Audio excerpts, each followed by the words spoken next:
Ouais! Ouais! Yes! Merci Lens! Merci Lens! Yes! Et 4-0 en plus on leur met! 4-0 les gars! Et on voulait aller chercher le 5e. On s'est réveillé trop tard pour aller chercher le 5e. Mais justice! Justice! Merci Lens, merci les 100 et or. Et pour toi Alec Lix, un doigt dans le cul enculé. Yes! Désolé pour toi Tarek Poto, c'est comme ça, c'est la vie. C'est les règles du foot, c'est les lois du foot. Big dédicace aussi au 4e à Rennes, à Thomas par le foot. Belle saison pour toi aussi. On est 2e. Je vous envoie le débrief. C'est parti! Oh là là les gars, salutations à toutes et à tous, Steve, supporter of Marseille, j'espère que vous allez bien. Si tu es nouveau sur cette chaîne, tu es bien entendu le bienvenu. Ici, on parle foot, ici, on va en Ligue des Champions. On va débriefer ensemble ce match. OM, Strasbourg, dernière journée de Ligue 1, Uber Eats, victoire 4-0 de nos Olympiens. C'est parti. Dimitri.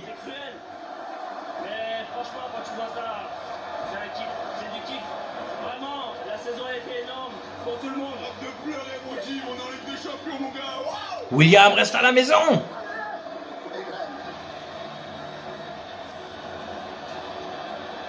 Enfin, Sampaoli, t'as fait du jeu. Dernière journée pour faire du jeu.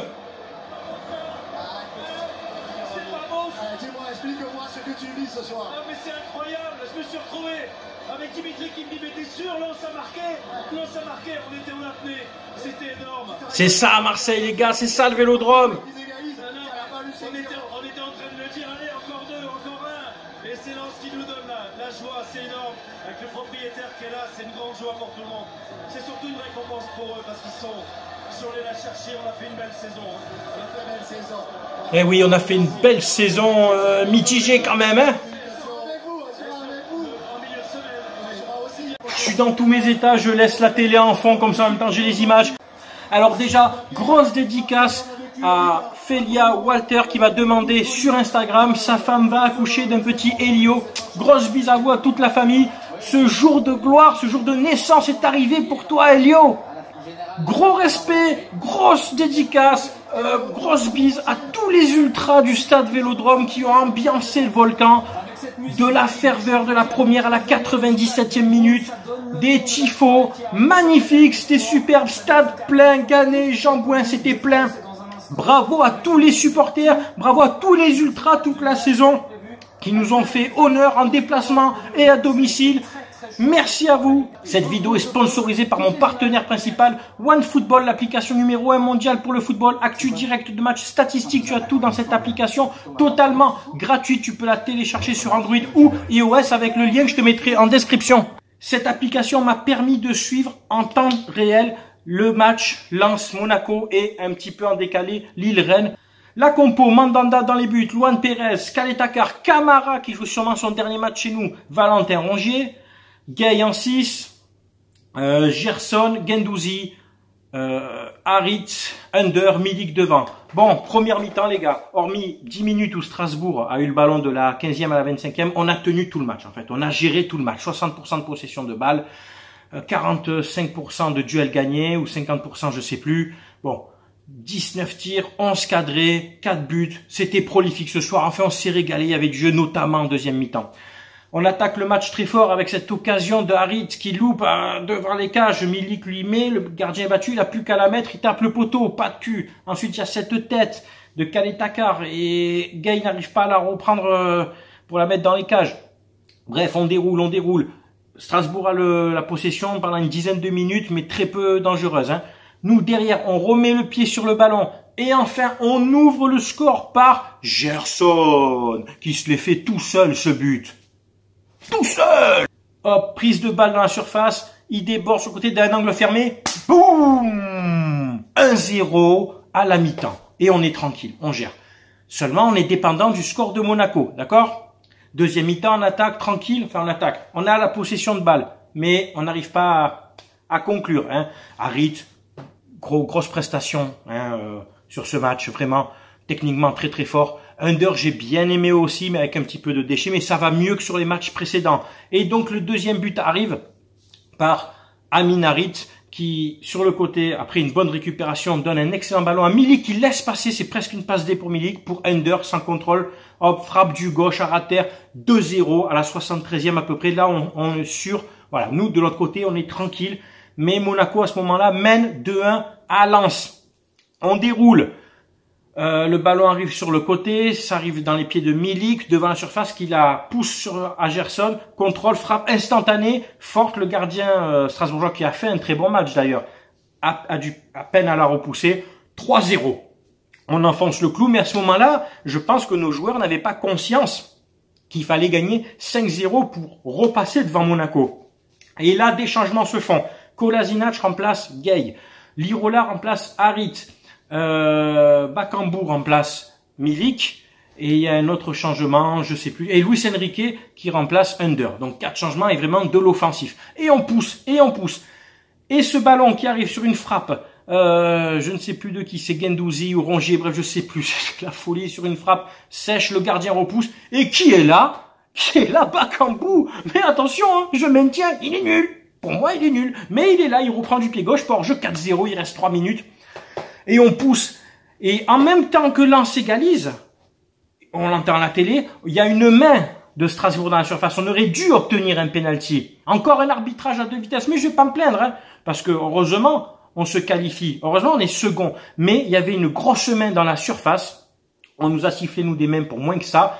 Et heureusement que ce n'est pas décisif, cette main, pour obtenir un penalty. Bref, sinon, globalement, l'équipe a fait un très très bon match.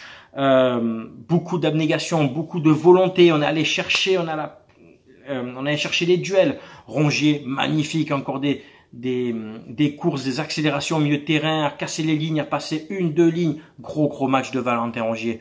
Derrière Calais-Takar, Camara dans la défense, c'était propre, tranquille. 1 ou 2 alertes, je te dis en première mi-temps, mais dans l'ensemble c'est bien. Luan Pérez, bien dans son couloir gauche aussi.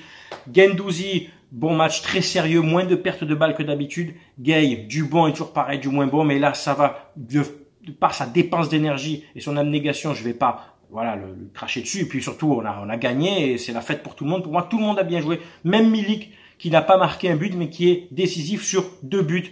L'équipe a été vraiment, c'était homogène, même de Mandanda jusqu'à Milik. Pour moi, tout le monde a fait un bon match.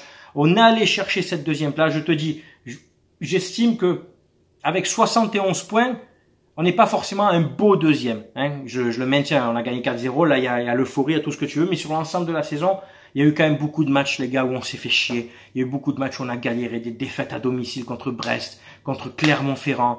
On a galéré sur certains gros matchs qu'on n'a pas gagné, justement, Paris, Lyon, Lille, Monaco, où on s'est fait accrocher à chaque fois, Rennes aussi, tu vois. C'était compliqué, donc oui, on est 2e. Sur cette fin de saison, ce match-là, on peut dire oui, c'est beau, 4-0, mais sur l'ensemble de la saison, attention, mettons les pieds sur terre. On n'est pas, voilà, un 2e comme ça, tu vois ce que je veux dire. Monaco avait vraiment fait une belle remontée sur ces 9 derniers matchs. Ça s'est joué pour eux à la dernière minute. Et merci à Lens et à Kevin Danso, un truc comme ça. Donc écoutez, on est 2e. C'est très très bon financièrement pour le club. On va directement en Ligue des Champions. C'est bon financièrement et sportivement. J'espère qu'on va garder certains joueurs comme Saliba. Camara, ça risque d'être compliqué. Il va y avoir quand même pas mal de mouvements cet été. Hein. Mais voilà, quelle saison qui se termine enfin. 8e but pour Gerson, 9e but pour Under. Pour des premières saisons quand même en Ligue 1, c'est pas mal. 8 ou 9 buts pour Gerson, hein, tu me le diras. Bon, c'est quand même bien pour un milieu de terrain. Under pour un ailier, c'est bien aussi. Milik, 20 buts, toutes compétitions confondues. Bon, surtout en Coupe de France et en Conference League, Europa League, mais quand même. Donc, il y a quelque chose à faire avec ce groupe en l'étoffant un peu, en corrigeant certains postes. Hein, et je pense qu'on pourrait repartir l'année prochaine avec un bon groupe, tu vois, avec un bon recrutement. Sampaoli sera-t-il là ou pas là? Je pense que oui, puisqu'il a qualifié l'OM pour la Ligue des Champions. Est-ce que le club va être vendu? Pour moi, il n'y a rien d'officiel. Pour moi, c'est toujours des rumeurs, du baratin. Si c'est fait, tant mieux, mais si c'est pas fait, il faudra que certains s'expliquent réellement parce qu'on va pas reporter chaque été. Tu vois ce que je veux dire? Voilà. J'ai quand même une douce pensée pour tous ceux qui voulaient qu'on finisse 4e. Forcément, c'est du côté de Paris, tout ça. Je vais pas citer certains, tu sais, toujours les mêmes. qui voulait absolument qu'on ne soit pas deuxième et qui disait que le troisième c'était la place du con. Ben voilà, ben Monaco à la place du con. Désolé pour vous, hein, c'est pas moi qui le dis, c'est dit du côté de Paris, enfin des supporters parisiens. Troisième, c'est quand même bien pour Monaco qui avait pas fait un bon début de saison, qui revient bien, c'est quand même pas mal. On est deuxième et avec 71 points. Alors, tu vois comme quoi d'une saison à l'autre, il y a quelques années avec 71 points, t'étais même pas sur le podium. Rappelez-vous, l'année, on finit 4e derrière Lyon avec 77 points. Comme quoi, tu vois, je te dis, d'une saison à l'autre, c'est complètement différent. Que dire de plus? Bordeaux dégage en Ligue 2. Allez, à dégager, tu vas me dire, tu les chambres, et je vais me gêner, tiens. Et je vais me gêner. Je suis pas là pour accoler les abonnés de Bordeaux, moi. Je précise, moi, d'accord? Donc oui, c'est un club qui a une rivalité historique avec l'OM. Donc oui, ils descendent en Ligue 2. Tant mieux, qu'est-ce que tu veux que je te dise? Moi, j'en ai rien à foutre. Quand certains se moquaient de l'OM, du côté de Bordeaux, ils se reconnaîtront avec leur invincibilité de merde ou qui se moquaient de nous. Hein, ils se gênaient pas. Eh ben moi, je dis ouvertement, je suis pas là pour racoler à Bordeaux. Hein, ça dégage en Ligue 2. Eh ben au moins l'année prochaine, Bordeaux aura son invincibilité contre Marseille. Saint-Etienne a fini donc 18e, je crois si je dis pas de bêtises, donc ils vont jouer les barrages. S'ils perdent aussi, ça va en Ligue 2 aussi. Franchement, ça ne gênait aucun état d'âme. Rennes finit donc 4e. C'est bien pour Rennes quand même. Bon, voilà, Thomas par le foot doit être quand même content. Tarek doit être déçu. Voilà, écoutez les gars, c'est tout pour ce débrief, avec le sourire. J'espère que vous aussi. Et maintenant, on va attendre hein, le mercato, etc., etc. Et puis, on verra si évolution du club, vente et tout. On fera des vidéos pendant le mois de juin, juillet. J'essaierai de vous proposer un contenu un petit peu sur l'OM, autour de l'OM, ou sur des sujets complètement autres, comme j'ai déjà fait. Voilà. Écoutez, c'est tout pour ce débrief. Merci à vous de l'avoir regardé. C'est bien entendu à vous de commenter si vous êtes supporter de l'OM, de Strasbourg ou d'une autre équipe. C'est qu'avec moi, on respecte toujours les avis de chacun. Voilà, c'était Steve, supporter of Marseille, qualifié en Ligue des Champions. Merci à vous les gars. À très bientôt. Ciao, ciao tout le monde.